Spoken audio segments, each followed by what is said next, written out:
Il y a chez Schopenhauer de quoi voir un compagnon de route métaphysique de l'athéisme. Ça n'est pas un penseur qui dit que Dieu n'existe pas, à aucun moment, nulle part dans son œuvre, mais je vous rappelle que j'avais trouvé une lettre dans sa correspondance où Schopenhauer nous dit que, une lettre adressée à Brockhaus, son éditeur, une lettre où il dit à son éditeur que c'est un livre franchement athée.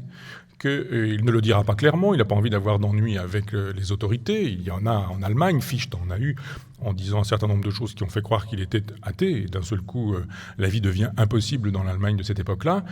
Donc il n'est pas question pour lui de dire qu'il est athée, mais la totalité de son œuvre est athée. Donc il ne défend pas l'idée qu'il y aurait une âme immatérielle, que cette âme serait immortelle, qu'elle serait éternelle, qu'elle serait l'occasion, au moment du salut, d'une vie qui serait la vie du corps glorieux.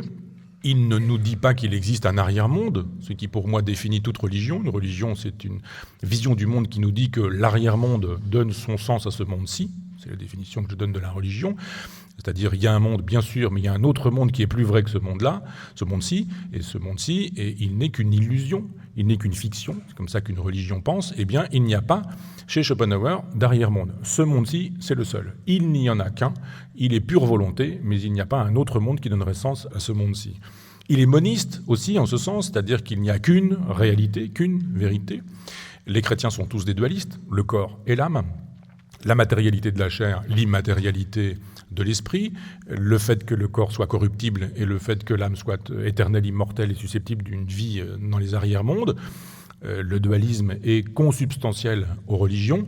Le monisme de Schopenhauer suppose qu'il n'y a que le vouloir et que le vouloir n'est jamais que manifesté sous formes diverses et multiples, certes, mais un et unique. Il y a donc un monisme et une unicité chez Schopenhauer. Et puis il y a une critique de la mythologie chrétienne.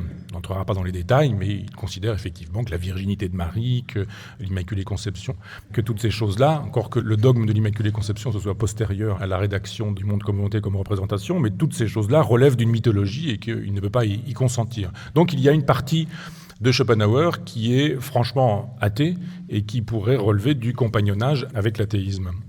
Et puis il y a un moment où il est aussi compagnon de route éthique du christianisme, où il sauve le christianisme, mais un christianisme particulier, c'est-à-dire le christianisme primitif, celui des pères de l'Église, celui des premiers chrétiens, qu'on lit peu, qu'on lit pas, c'est bien dommage. À une époque, je m'étais dit que je ferais un séminaire sur les pères de l'Église, parce qu'il y a à peu près 2 ou 3 siècles de penseurs, Tertullien, Méthode d'Olympe, Dorothée de Gaza ou un certain nombre d'individus, Saint-Augustin que tout le monde connaît en revanche, mais qui sont des individus, Grégoire de Nazianze, Grégoire de Nice, qui sont des individus qui ont pensé la question du corps, la question de la chair, la question de la chasteté, la question de la virginité.